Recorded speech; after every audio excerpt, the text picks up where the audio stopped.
Señor, tú tienes palabras de vida. Señor, tú tienes. Escrutando la palabra de Dios en el primer domingo de Cuaresma. El Evangelio según San Mateo, capítulo 4, versículos del 1 al 11.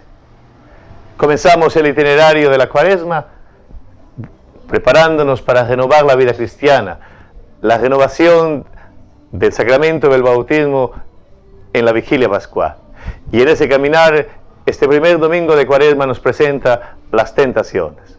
Un pasaje que seguramente hemos escuchado muchas veces y que en esta ocasión, en el ejercicio de escrutar la palabra de Dios, les proponemos las siguientes claves bíblicas. Lo primero es, después del bautismo en el Jordán, acontecen las tentaciones.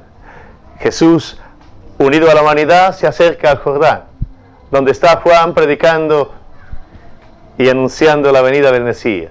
Y allí es bautizado en el caminar de un pueblo que esperaba al Mesías, de un pueblo que había recibido las promesas, de un pueblo que había venido del exilio, de un pueblo que también tenía dificultades. Y en medio del bautismo aparece la manifestación del Padre que proclama: este es mi Hijo amado, escuchadle. Del Espíritu Santo que desciende en forma de paloma y lo unge. Esta es la escena. Jesús unido a la humanidad, Jesús compartiendo la historia de su pueblo. Ahora es ungido por el Espíritu Santo y manifestado que es el enviado del Padre. Y después de esta experiencia fundamental en la vida del ministerio de Jesús, es llevado por el Espíritu al desierto. Y aparecen las tentaciones. Y en primer lugar, les invito a que consideremos los lugares de las tentaciones. Los lugares de las tentaciones, la primera, en el desierto. El desierto que en la Biblia es lugar de escasez, de limitación. El desierto que es el lugar donde la humanidad se siente desprotegida. Allí se da la primera tentación. La segunda tentación en el templo, en el alero del templo, el templo que es el lugar del encuentro con el Señor, el templo que era el lugar que el pueblo iba a celebrar, el templo que era el lugar, el símbolo de la religiosidad y del culto del pueblo de Israel, que sufrió cuando fue destruido, cuando fueron al exilio, y que luego celebran la reconstrucción del templo. Ahora allí se da la segunda tentación.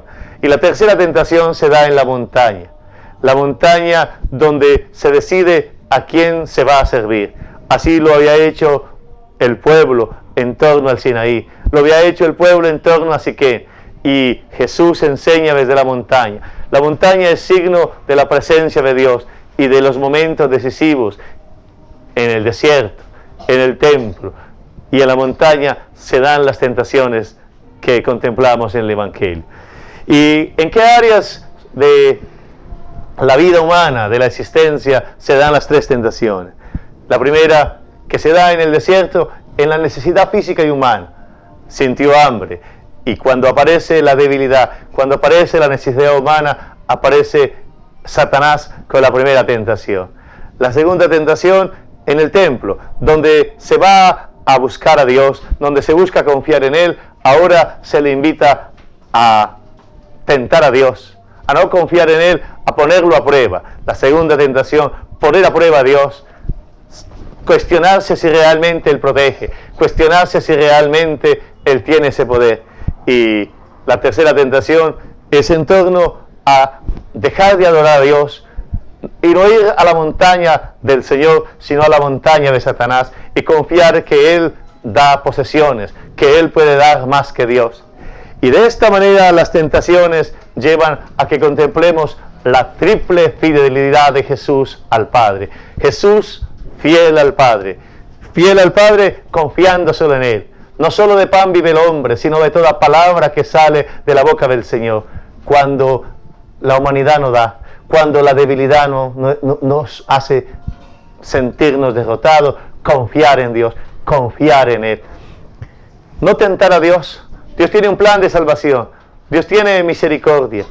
Él sabrá en su tiempo, en su bondad, no tentar a Dios. Estamos hermanos de Él. No tentar a Dios Él sabe que necesitamos no tentar a Dios, seguir confiando en Él, seguir depositando la vida en Él. Y la tercera tentación, la fidelidad de Jesús. Solo a Dios adorarás y solo a Él darás culto. La adoración es exclusiva para el Señor. Finalmente, en la meditación de la iglesia, quisiera que contempláramos una conclusión. Es tentar vivir sin Dios. Las tentaciones se dan en torno a realidades existenciales o humanas, vitales en el ser humano. Todos necesitamos sentir placer, placer de las cosas, placer del alimento, placer de compartir con las personas. El placer es parte de la vida humana. El poder, todos necesitamos poder organizarnos, poder saber en cómo va la vida.